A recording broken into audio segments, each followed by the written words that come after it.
아들과 사위, 작은 형에 이어 큰형까지.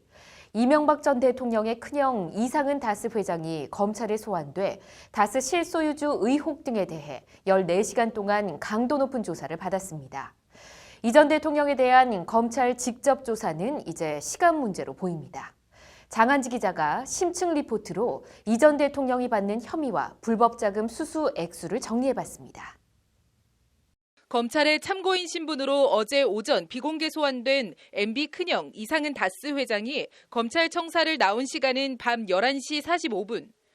검찰은 정확한 소환 시간을 밝히진 않았지만 이상은 회장은 14시간 넘게 검찰의 강도 높은 조사를 받은 것으로 전해졌습니다.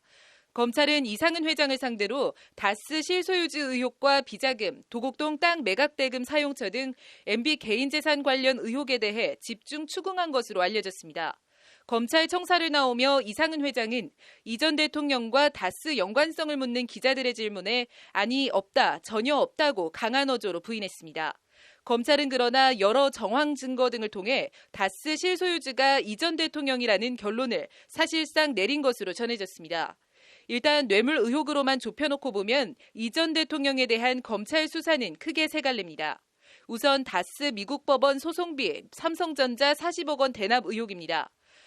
검찰은 소송비 대납 액수가 기존 370만 달러 말고도 130만 달러가 더 있는 정황을 포착한 것으로 전해졌습니다. 이렇게 되면 삼성전자 다스 소송비 대납 의혹만 60억 원에 이릅니다. 국정원 특활비 수수 의혹도 있습니다. 검찰은 지난달 초 국정원 특활비 4억 5천만 원 수수 혐의로 MB 집사 김백준 전 총무기획관을 구속 기소하면서 공소장에 김 전 기획관을 뇌물 방조범, 이 전 대통령을 주범으로 적시한 바 있습니다. 김 전 기획관 후임인 장다사로 전 총무기획관 10억 원 등 MB가 관여한 것으로 의심받는 국정원 특활비 수수 의혹 액수는 17억 원이 넘습니다.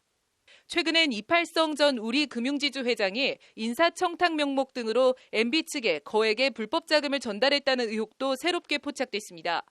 관련해서 검찰은 MB 작은 형인 이상득 전 의원을 지칭하는 SD 8억 5천, MB 사위인 이상주 14억 5천만 원이라는 내용이 적힌 이른바 이팔성 메모를 확보한 것으로 전해졌습니다.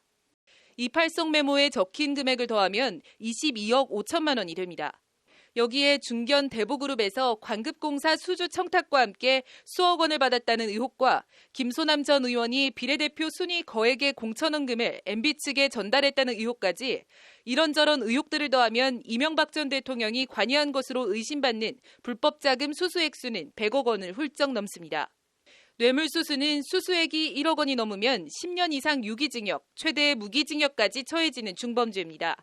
이 전 대통령 측은 받은 적이 없다거나 관여한 바가 없다 또는 배달 사고 등을 주장하며 관련 의혹을 부인하고 있습니다. 이명박 전 대통령을 둘러싼 의혹들이 눈덩이처럼 불어나는 가운데 법조계 안팎에서는 이 전 대통령에 대한 검찰 직접 조사가 이달 중 이뤄질 것으로 보고 있습니다. 법률방송 장한지입니다.